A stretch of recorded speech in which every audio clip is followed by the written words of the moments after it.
ജെകെരി വേൾഡിലേക്ക് എല്ലാവർക്കും സുസ്വാഗതം. ഇന്ന് ശ്രീലങ്ക വേഴ്സസ് പാകിസ്ഥാൻ മാച്ചാണ്. വല്ലാതെ മണക്കുന്നുണ്ട്. ഇതൊരു മാച്ച് ഫിക്സിംഗ് ആവാൻ വേണ്ടിയിട്ട്. അതിന് വ്യക്തമായൊരു കാരണമുണ്ട് കേട്ടോ, വെറുതെ ചുമ്മാ പറയണതല്ല. ഒരു പക്ഷേ ദുർബലരായിട്ടുള്ള ടീമായിട്ടുള്ള ശ്രീലങ്കയ്ക്കെതിരെ പാകിസ്ഥാൻ കളിച്ച് തന്നെ സെമിയിലെത്തിയേക്കാം. ബട്ട് എന്തായാലും ന്യൂസിലാൻഡ് സെമിയിലെത്തുന്നതിനേക്കാളും ഭേദം ICCക്ക് പാകിസ്ഥാൻ എത്തുന്നതാണ്. കാരണം പ്രതീക്ഷിക്കാതെ ഒരു ഇന്ത്യ പാകിസ്ഥാൻ ഫൈനൽ കിട്ടിക്കഴിഞ്ഞാൽ ICCക്ക് അത് ലോട്ടറിയാണ്. അതുപോലെ തന്നെ പാക് സെമിയിൽ കടന്നാൽ അവരുടെ മത്സരം ശ്രീലങ്കയിലാണ്. ഒരുപക്ഷെ പാകിസ്ഥാൻ ഫൈനലിലെത്തിയാലോ ആ മത്സരവും ശ്രീലങ്കയിൽ. ഇവിടെയാണ് നമ്മൾ ആ ഒരു മാച്ച് ഫിക്സിങ് മണക്കുന്നത്.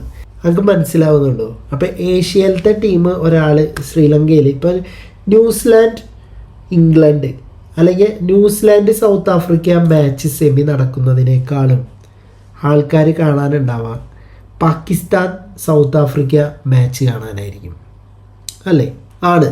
പിന്നെ ഫൈനല് അത് ഒരു ഇന്ത്യ പാകിസ്ഥാൻ മാച്ചാണെങ്കിലും ഫൈനലും ശ്രീലങ്കയിൽ തന്നെയാണ്.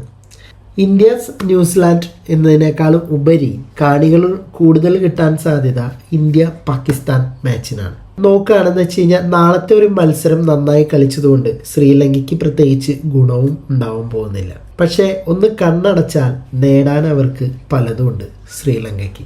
സോ എന്തൊക്കെയോ നടക്കാൻ പോകുന്നു എന്നൊരു തോന്നലാണ് നമുക്ക് ഈ ഒരു വീഡിയോ ചെയ്യാനുള്ള ഒരു പ്രേരണ. ഒരു ക്രിക്കറ്റ് പ്രേമി എന്ന നിലയിൽ ഇന്ത്യ പാകിസ്ഥാൻ ഫൈനൽ തന്നെ വരട്ടെ എന്ന് തന്നെയാണ് എൻ്റെയും പേഴ്സണലി ഒരാഗ്രഹം. അതൊരു വികാരമാണ്.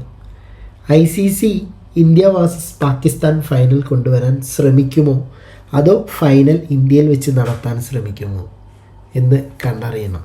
ഇന്ത്യ പാകിസ്ഥാൻ മാച്ച് വരികയാണെങ്കിൽ ഫൈനൽ ശ്രീലങ്കയിലേക്ക് ഷിഫ്റ്റ് ചെയ്യേണ്ടി വരും. അവിടെയും ശ്രീലങ്ക ഒരു ഘടകമാണ്.